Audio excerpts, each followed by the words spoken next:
must pull it off their channel. I don't want no Lord Drakkon stuff out there. It's Francis, baby, with the truth as our guide. We got Lord Drakkon, Right. which you weren't part of, correct? Correct. No, that was not I was not part of that. So Lord Drakkon was filmed by Jason and I believe Kyle Higgins, and it was an instant hit. He I think they spent he himself funded the project, and it became a hit. Everyone loved it. I believe the trailer got over 4 million views or something like that. But then we know that later on in life, Jason didn't want anything Lord Drakkon.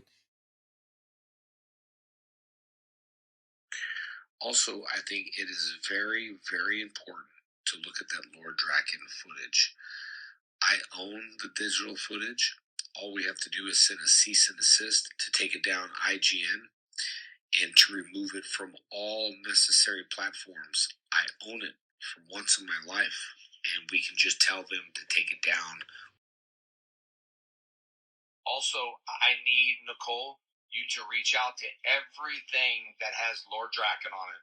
IGN, everybody that has Lord Drakkon. I want to send a letter that I own the digital rights, and they must pull it off their channel. I don't want no Lord Drakkon stuff out there.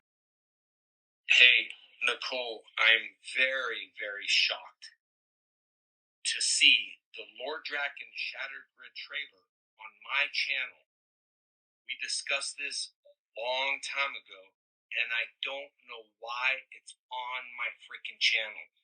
I was going through it, and there's a lot we need to organize. Take that off.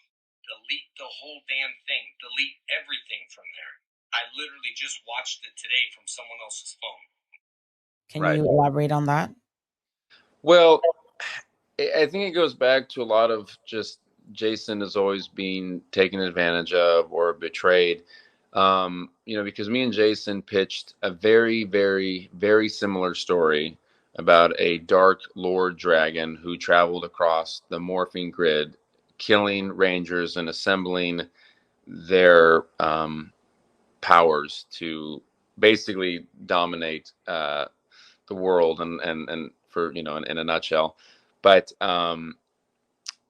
he was hoping that would turn into something, because he always wanted something that he owned, that he had control over, because Jason was, like I said, always taken advantage of, and he saw what the fans wanted, and he always wanted to vocalize that and give them what they wanted, because they're usually, and this is with any sort of IP, there's a lot of times a disconnect between the owners and the money people and the fans and what the fans want. And Jason was out there on the front lines all the time.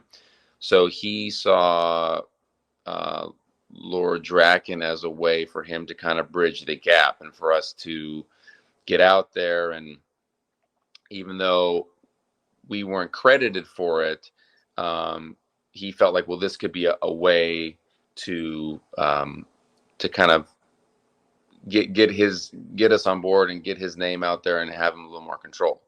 And then that project did not do that, and he was very smart about this, though, is because, and all this is that, he paid for everything. So he owns everything in terms of all the video and all that kind of stuff. And he helped, produce and usher in that video, and then got no credit for that.